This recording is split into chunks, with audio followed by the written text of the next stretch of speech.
This story is inspired by true events, but the writer has taken creative liberties for dramatic effect. While every effort has been made to present the narrative respectfully, some details have been altered or fictionalized for storytelling purposes. The intent is not to hurt anyone's sentiments or beliefs. If any sentiments are unintentionally hurt, we sincerely apologize. The story should be viewed as a work of creative interpretation rather than a factual recounting. বলা হয় বৃন্দাবন ধামে এখনো ভগবান শ্রীকৃষ্ণ ও রাধারানীর বাস রয়েছে।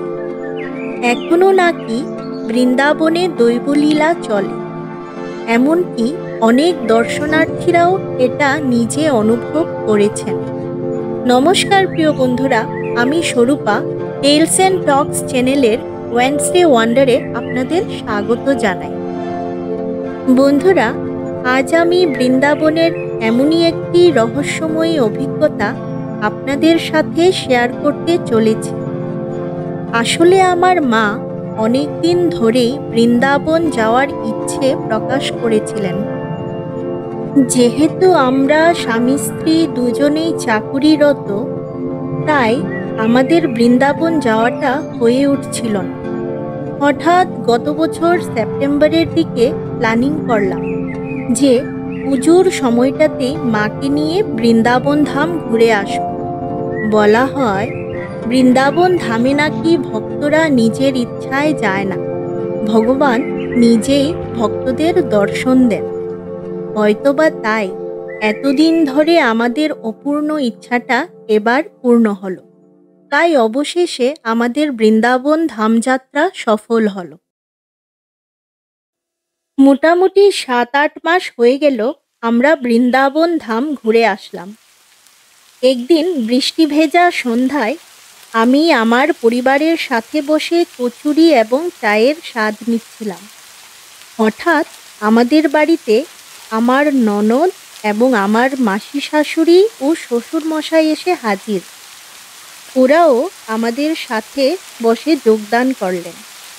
অনেক কথোপকথনের পর আমার মাসি শাশুড়ি আমাদের বৃন্দাবন ধামযাত্রার অভিজ্ঞতা জানতে আগ্রহ জানালেন। আমরা একে একে বৃন্দাবন ধামের বিভিন্ন মন্দির এবং মন্দিরের সৌন্দর্য নিয়ে আলোচনা করতে লাগলাম। বৃন্দাবনের পাশে স্থিত রাধাকুণ্ড ভ্রমণ নিয়েও আলোচনা শুরু হলো। আসলে বন্ধুরা, আমার এই রহস্যময়ী অভিজ্ঞতার কথা এই রাধাকুণ্ডের ভ্রমণ আলোচনা থেকেই শুরু হয়েছিল। এর আগে আমিও এই ব্যাপারে অজ্ঞাত ছিলাম। রাধাকুণ্ডে আমরা একজন বাবাজির আশ্রমে শরণাপন্ন হয়েছিলাম। বাবাজি অনেক জ্ঞানী লোক ছিলেন। উনি রাধাকুণ্ডের বিভিন্ন মন্দিরে আমাদেরকে নিয়ে গিয়েছিলেন ভগবান দর্শনের জন্য। আমরা ভগবানের ভক্তিতে লীন ছিলাম।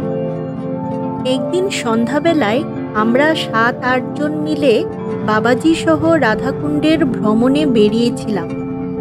আমি ওই দিনের ভ্রমণ চিত্রটি মনে করানোর জন্য মাকে জিজ্ঞেস করলাম, মা মনে আছে একদিন সন্ধেবেলায় আমরা সবাই মিলে রাধাকুণ্ডে স্থিত অনেক মণিপুরী মন্দিরের দর্শনে বেরিয়েছিলাম?